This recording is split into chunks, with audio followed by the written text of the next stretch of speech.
Hello and welcome back to the Money Pharmacist. Today I have a very special guest here. It's the hardest host, darker than most. It's my boy David. How you doing, bro? Yes. Thank you for having me on the Money Pharmacist. Happy to be on your channel. Yeah, So, bro. how are you? Yeah, not too bad, bro. Do you like the repping the Nigeria kit for a It's special strong, occasion? strong kit, mate. So, so I got you on today to have a little bit of a chat. I guess you're a fellow pre-registration pharmacist, but Yes, indeed. it's currently working in the community sector, are you? Yep. So, would you like to tell everyone just how you've been finding that, what you've been doing currently? Yeah. So I'm doing my pre-reg in a Boots pharmacy. It's very good. The support is great. So our standard contract is like 37.5 hours a week, but we're entitled to get 7.5 hours. And depending on your store, depending on your tutor, is whether you get those hours. For me, I get mine every week. My tutor's really good, but I've spoken to other pre-reggers in my area, and they don't always get their study hours. So that definitely changes the how much work you can get done during the week. But the day to day is very good. At my store, it's quite a small staff team, so you quickly, grow into the pre-reg role, and responsibilities quite a lot because obviously there's less people to do stuff, and a lot of the dispensers are happy with the tasks and the roles they have. So basically, if the regular pharmacist isn't in, I have to step up and make sure all the other pharmacy, roles are done day to day. That you taking responsibility at the early stage. It's got to be done. It's got to be done. Stress. I'm trying to compete with all the other pre-regs and get that job offer at the end of the day. It's literally like a battle, isn't it? It's It joke. is. It is. What is it? Do you say you get what 7.5 hours of study time a week? A week, yeah. So you have to take those study hours at store, but I normally have mine on a Thursday and a Friday. So that's normally like 9 to 12, then 9 to 12:30, and then 9 to 1 the next day. And we have an office there. I go in there, do my hours. It's great, and then finish off the rest of my shift. So it's essentially paid study. So the contract really is actually 30.5 hours a week.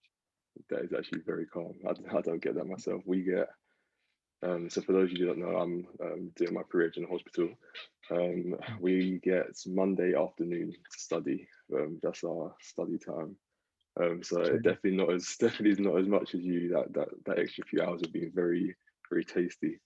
Exactly. I have to consider myself lucky. Yeah, literally. But something else about David, he also runs a page on Instagram, so called the Off White Boys. Yeah, I've yes. been enjoying the bants from that page. Yeah. But how have you found starting that Instagram page? And do you want to tell everyone just a bit about your page as well? So yeah, all the people who are my mates or have been following it from day one will know it as Off-White Bants. It started off with me and my boy Vic from home. It started off basically as an idea we got during all, the BLM movement, and a lot of conversations I was having with my mates anyway, where we thought to do with race and stuff and injustices, and just we thought it'd be a good way to approach certain topics in like a meme sense, but also it has a deeper meaning. Once people ask, the classic was when your white boy asks your mum what to call your mum. So like that's obviously a bit of bounce, but Yeah, in our culture, people of a certain age, you just call them auntie, uncle. So it's that kind of yeah, stuff. And then it got to the stage where I was doing the memes and Vic was running our Clash of the Days, which is where we just put a random topic up on. There's normally like a controversial topic, and people vote just to try and keep engagement on with the page. But it got to like mid-September time. We've been going for like a few months, and it was just I was getting drained. My banks are drying up, and we were like, it's not hitting. We're not getting enough of what we're trying to do out. So then it was literally one of our followers that said, when we asked what do you want to see more from the page, they said, "Oh, it'd be good if you guys do the podcast," and that's where the idea came from. We wanted to move away from memes, so we then created the Off White Boys to be, me and Vic. That's what our brand is now. and then we have the Off-White pod off that, and then the Insta page is still like Off-White Bants, but obviously we don't call it that. But we're trying to build A bit of trying to rebranding build thing. a few ideas through. So yeah, then we have the Off-White pod, which is just a podcast where we have guests on. Tunde, the money pharmacist, was the first person ever on the get on. We had a great pod. Yeah. Just discussing any topics comes up in the news, or any topics we think are interesting discussions where we can give our point of view. But I think moving forward with our guests, we're always going to try and get diverse people on, try and get different ideas, different ways of thinking, so we can have interesting conversations moving forward. Yeah, no, we had a very good conversation about what was it, effects of COVID on the BAME community. Yeah, we just Yeah, no, that was a good discussion. So if anyone hasn't seen that, go and check out David's podcast, Off White Pod, pod. Off White Yeah, Pod. Yeah. That rebrand got me there. yeah. The Off White Pods for great content. So I'll put a link to that down below. Mm. So with starting that podcast and obviously being a pre-registration pharmacist at the same time, like Yeah. how have you found like managing your time trying to do both? To be honest, having a mate that also shares I suppose, your vision for for what you're trying to build is always good. So we encourage each other, help each other out on our different roles. But weekly, I can't lie, it is busy. It is busy. Yeah, It's just one of those things. It's priorities in life. You can be too busy to go to the gym. You could be too busy, to do exercise. So once me and Vic decided to commit to this, we just said every week we have to make an hour every one night of the week where we discuss the topic. And then I suppose the longest bit of the podcast is actually the editing, which I mhm, have to do just because I had an interest in it. But Vic will be learning soon. So once we start sharing that workload, it'll be all right. But yeah, as I said, it's just whatever your priorities are in life. I'm sure people, if they watched one less episode of Netflix, would have time to, utilize another hour of the day. So yeah, no, I hear everything, that. you got to get the balance. Yeah, I hear that. To be fair, that's what I found doing like starting this page as well. Mm. It's the filming. The filming's fine. The editing Yeah, like takes, mate, it takes yeah, so long, it is long. stressful. And But once you start editing, you start trying to make everything perfect. Where it's got to the point now on the pod. I don't know if the next one we release coming out today, 4 p.m. It's already out now, guys. So make sure you listen to that. I've just stopped editing it properly now because any little stutters or whatever we had, I'd be like, oh, I want to take out the podcast. But I'm just like, it's getting to the point, yeah, where everyone knows we're not going to talk in perfect sentences every time. Just put it up, boom, it's done. And once you stop aiming for perfection, it gets the editing a lot quicker, and you just get better at it. I hear that, and it's the problem of like perfectionism, isn't it? You don't need to, especially when you're new. Yeah, Um, yeah, as in when you like when new pages, and yeah. really no one's really watching our content at the moment. No, no, no, no, no. No, so all this perfectionism, getting it perfect, isn't Yeah. it's not really, shouldn't be our main priority right now. No, Um, and the people who are watching now aren't going to look at that and be like, "Oh, that edit was horrible. Oh, he stuttered there. I'm not going to start. No, I'm not watching this anymore again in the future." literally, That's just it's not as deep as you make it out in your head. literally. But so how have you dealt with like obviously being a new podcast and new like Instagram page with like trying to get new people to engage with your content and like dealing with not as many people as you would like kind of watching your Mm. content at the start. Have you? At the start, I can't lie, we were grafting. We one of you being one of many, we got all our mates to share our stuff. It was one of them. Once we explained what we were doing, I think people got it, and it was like, okay, yeah, fair. Because the last thing you want to do is share your boy's page if you don't really rate it yourself. But luckily, a lot of people were quite supportive in that sense. With Instagram, at no point are we experts, but literally all we did was we were obviously made our page public, smashed out the hashtags. Anyone who liked our page, we did this for like the first 3 months. Anyone who liked our page, thanks for liking our page. Drop us a follow for more content, and that's how we grew to like a fair. We grew that was pretty successful. We hit like the 570, 600 mark now. We're trying to push for that 1K, but that messaging, that just doesn't happen anymore. But it's one of those where I think for us, our main focus was engagement. Like, I'd rather have had, 300 followers with, 70% engagement than 10,000 followers with 1%.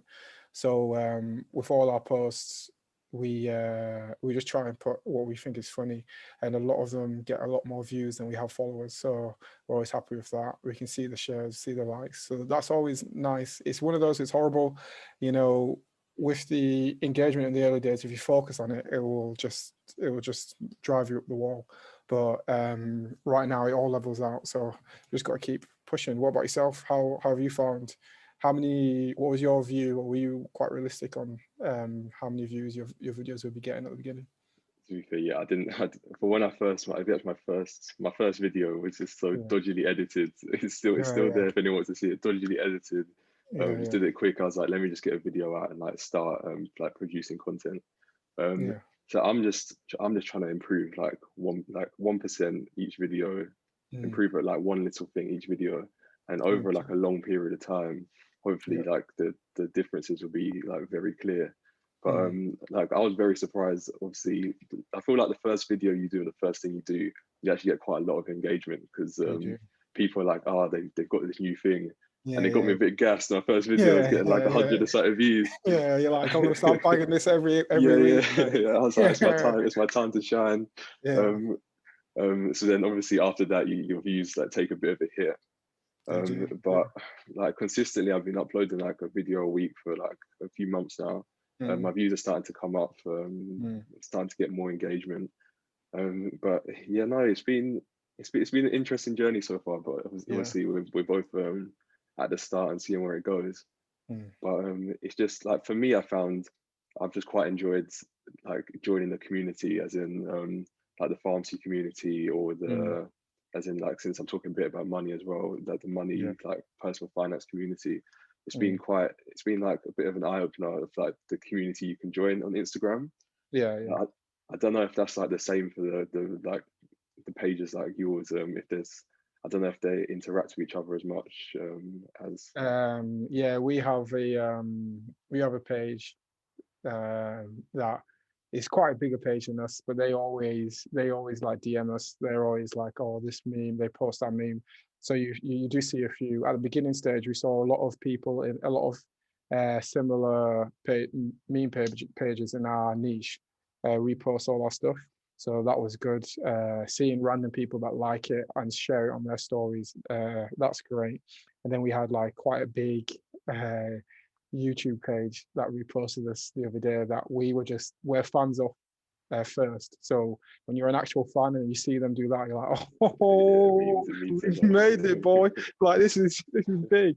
And then obviously after 24 hours, the meme's gone and it's forgotten. But it's Yeah, big. but it felt good at the time. Yeah, bro. Like Vic was asleep. I texted him, and we were like, "Oh my god, mate!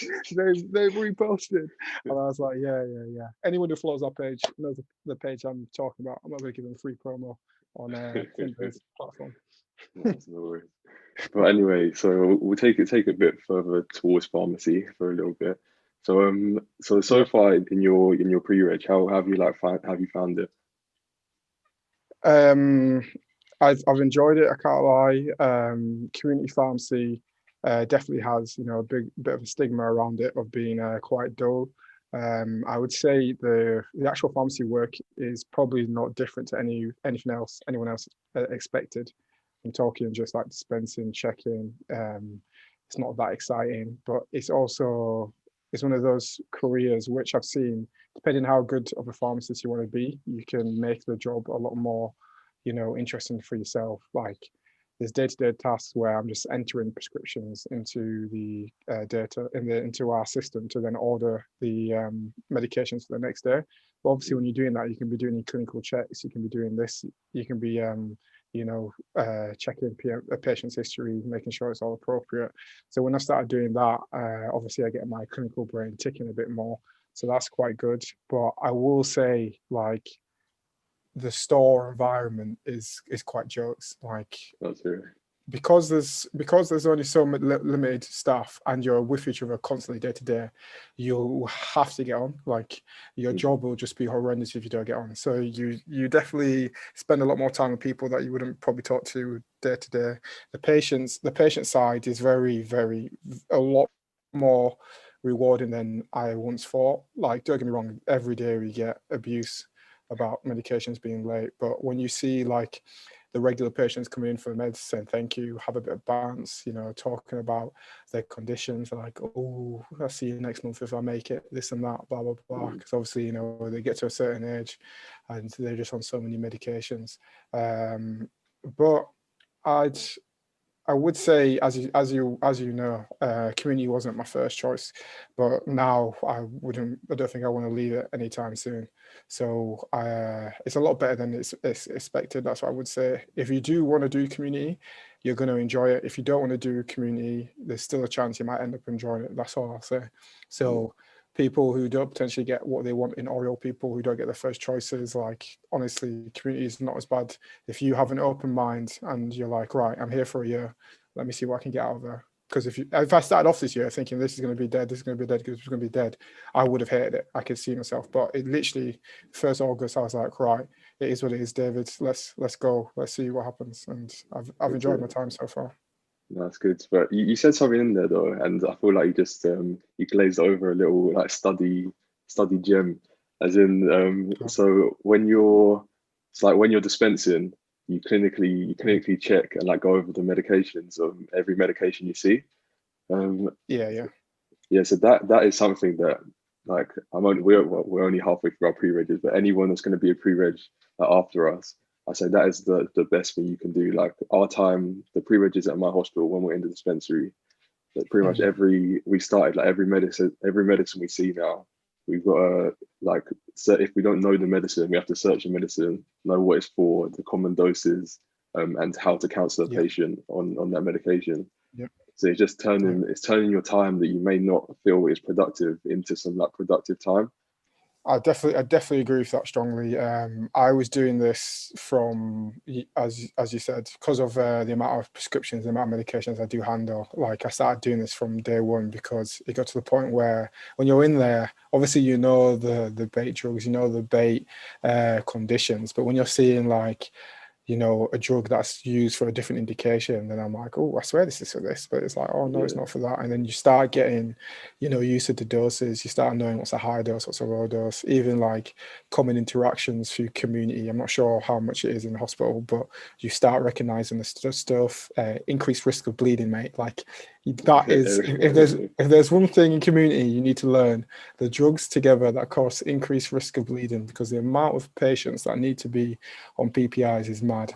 So yeah, as you said, that is definitely that's the number one revision tip that you can do literally every day you go to work. Any medication, think about it, think about what it's used for, the class, the mechanism, and as you start doing that, you start understanding the way drugs work, and it even gets better for predicting side effects or predicting interactions. Because if your knowledge of what they do, how they work, then it just makes it easier, and you can have a guess. Because most of the time when I answer phone calls, can I take this, can I take that, I have to BNF everything. But it got to a stage where I'm starting to build some confidence in different classes of drugs, and I'm like, oh, this is that, this is that. Okay, I don't think it should be taken together. That kind of stuff. yeah. Instead of just going into blind every consultation. So like so as a community pre-reg, like what and you talk about like consultations, like what kind of consultations do you like seem to get like a lot of? Oh, to be honest, mate, it's for anyone who was thinking about community, it is so varied. You can have, especially for boots, um, they have a big OTC part. So that in community, like, is almost more important than the clinical knowledge. Like knowing your OTC, because your people coming with verrucas, they come in constipation, diarrhea, like all that kind of stuff where you don't really focus that much on at uni. Like your OTC has to be on point in community. Like these dispensers or the people, the techs, they're cold, like they know the stuff, like everything. But phone calls we get, obviously one-on-one referrals on the weekend. So they're normally quite interesting. They're quite clinical. So it's some people that will have fevers for quite a while. They might have had a break, you know.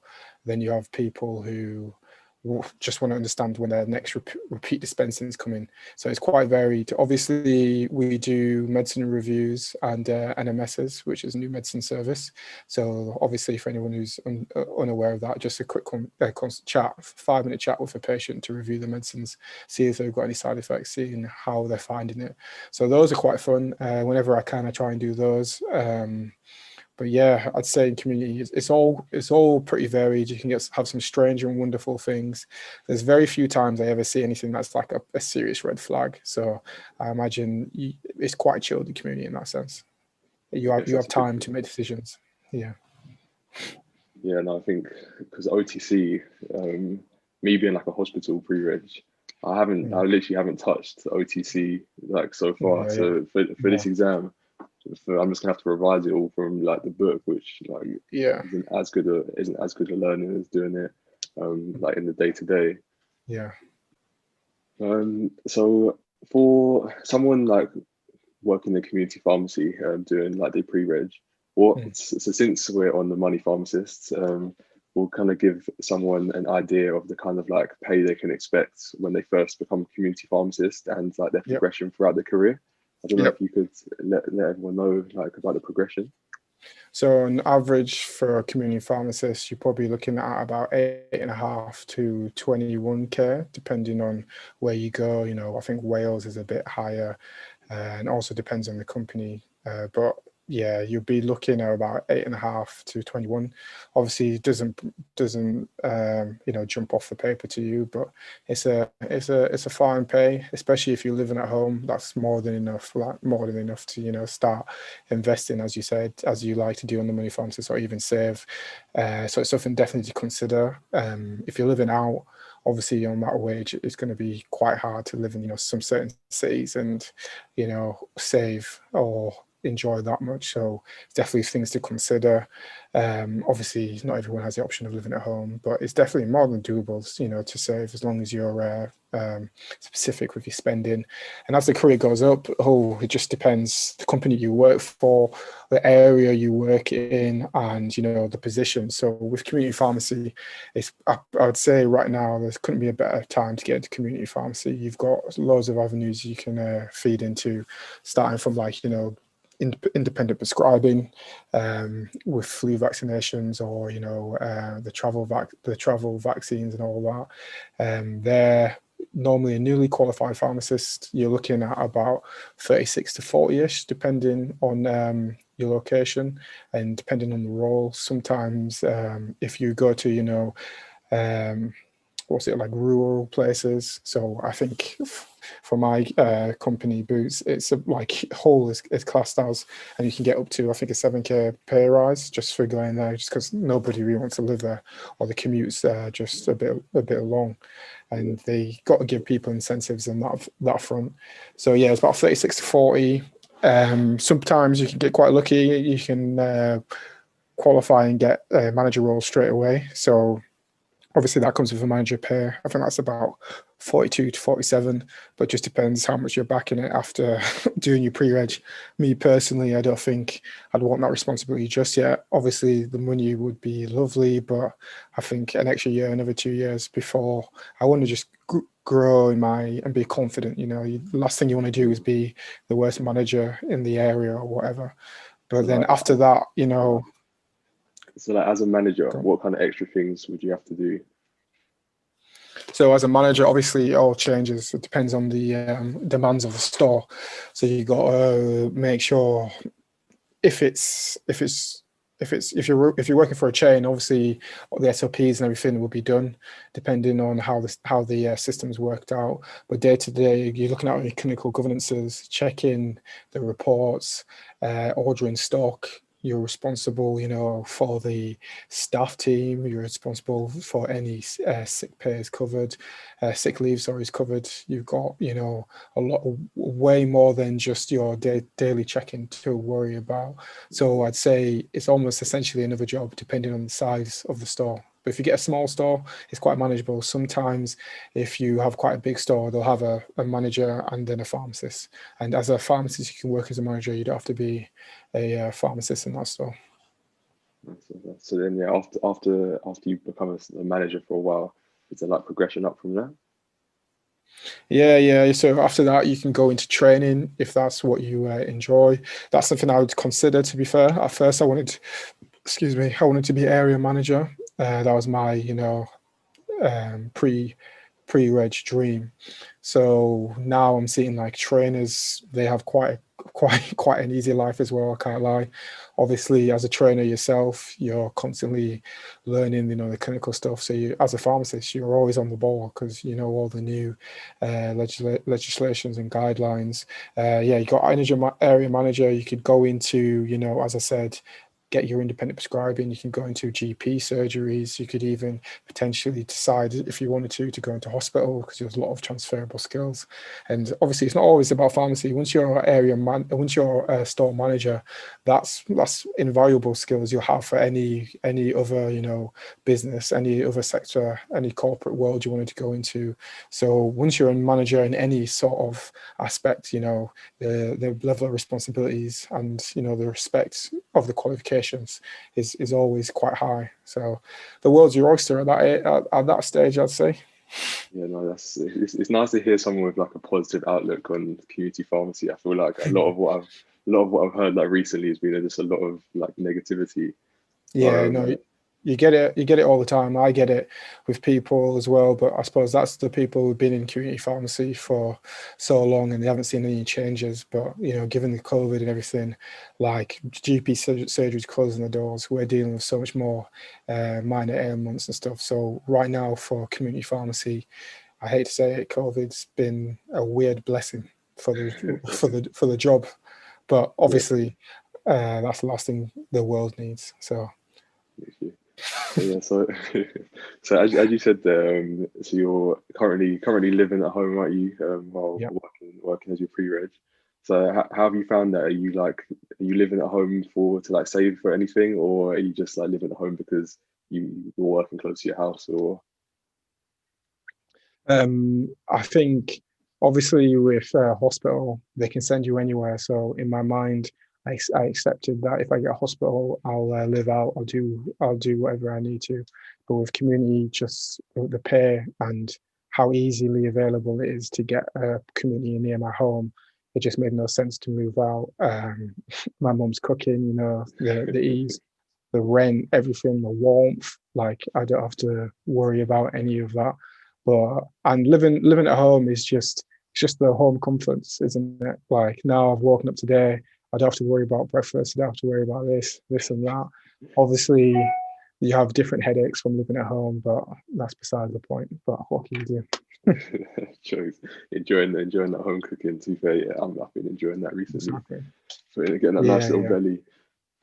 yeah, So so when I think about, so me personally, I'm trying to save as much as I can. Put like to I want to get on the property market, like not as soon as possible, but like in the near future, I'd like to be thinking of having the money for like a deposit and stuff. Have you yeah, like looked around at kind of like the prices? I know you're like up north and like down here. yeah, Now that I'm in London, and the property yeah, prices here are just like ridiculous. As in like, so if a lot of mortgage like lenders offer like three, no, 4.5 times like your salary. So me personally, if I'm earning, say next year I'm earning like 36,000, if a band six hospital pharmacist like in yeah, London, um, yeah. the mortgage lender's only going to be offering me like around 100, like £20,000 kind of thing. Mm, The property mm, prices down here for £120,000 not even going to get you a one bed flat down here. no, And no. but so at the moment I'm just trying to save like as much as possible and Yeah, see what I can exactly. do. But Yeah. what about you? How's it kind of looking? Have you looked at anything up there, or what's your plan? Yeah, so my whole plan is I don't think I'm moving out until I can buy.